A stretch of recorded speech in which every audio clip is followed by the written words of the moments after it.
Hey, Jeff. Hi, Ryan. Hey, everybody. This is Ryan Greenberg from NEMS Spotlight News, and we're here with Jeff from Allina Health. Jeff, can you introduce yourself? I can. I'm Jeff Seisen, Director of Operations with Allina Health EMS. We're a large ambulance service in the Minneapolis-St. Paul area of Minnesota. Terrific. And we'd love to know more about Allina, but today we're here for something special. Got a big ambulance behind us here at EMS World Expo, and tell us a little bit about why they're spotlighting this ambulance.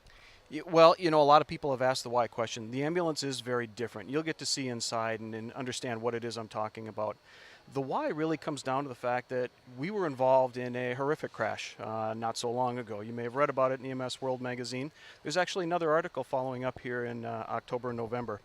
It really talks about the process we've gone through with this truck.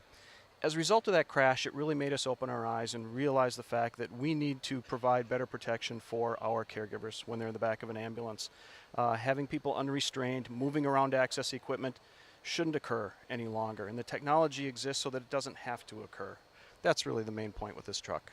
So this truck really, you took things to the next level in regards to safety and for everyone across the board. So for provider safety and patient safety and everyone, from what I understand, correct? Absolutely correct. Absolutely correct. And we don't pretend to have all the answers. We're merely on the path. It's just a matter of trying to get more people involved in pursuing the same things, and we can all learn from each other. We can leverage some of that demand along with our manufacturers. This truck is built by Crestline. Crestline Coach has been an outstanding partner. Again, you can read about the process that we went through with things, but they have been phenomenal to work with. Their ability to engineer and design some of the innovation we were looking for is incredible. Terrific. Well, we don't have all afternoon, so let's see if we can just even get a spotlight for some of our members and show them some of the safety things inside. Shall we go inside? Excellent. So just looking, it looks a little bit different than your traditional ambulance and all the normal, I guess, cabinetry that's out there. Tell us a little bit about some of the things inside. Yeah, it's garnered a lot of attention out here this weekend. And as you look at things, you'll notice right away that a lot of the cabinetry is actually removed. So you don't have those bump hazards, different things. We're using the Furno InTrack system. System of pouches that are actually locked onto the wall and then can be moved. Just a very simple release. They'll move around in there. You can take them down off of that, work with the supplies in your lap, put it back up again. Again, the equipment you need to care for a specific patient right at your fingertips. And I noticed in just a quick snapshot of looking in there that even the monitor isn't in the normal place. So tell us, why is that even where it is? Correct, yes. The LifePak 15 is sitting there right now.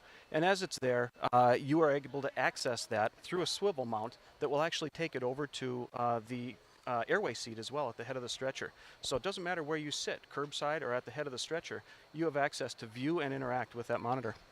Terrific. And just to understand a little bit more about the track system, because I think that's one of the most unique systems or things about kind of the redesign is, so I'm used to working out of my med bag when I'm working as a medic. So in this case, you'd put your med bag away and you'd move the pouches that are relevant for your particular patient to the wall where you're working. Is that correct? Exactly right. And at the same time, we have people who are 6'5", we have people who are 4'11". So even if it's just a matter of convenience, they can take that pouch and move it to a position that's easier for them to reach when they're belted in. Terrific. And one last thing that I really just want to kind of spotlight, besides the seats being in a different place, it seems that the stretcher seems to be a lot different than our traditional stretcher. What's going on here with the stretcher? It is. This is the Stryker system. It is the power load with the power cot. Basically what this allows us to do is take that stretcher in and out, and we really eliminate the lifting, eliminate the potential for a stretcher drop, which have been known to occur on occasion with things. The patient is locked in there. It'll support 700 pounds. And once in the truck, it secures to the floor. So if there were to be a crash or a rollover, it's not going anywhere. We're protecting the patient and the caregivers by not having projectiles in the back of the truck. That's amazing.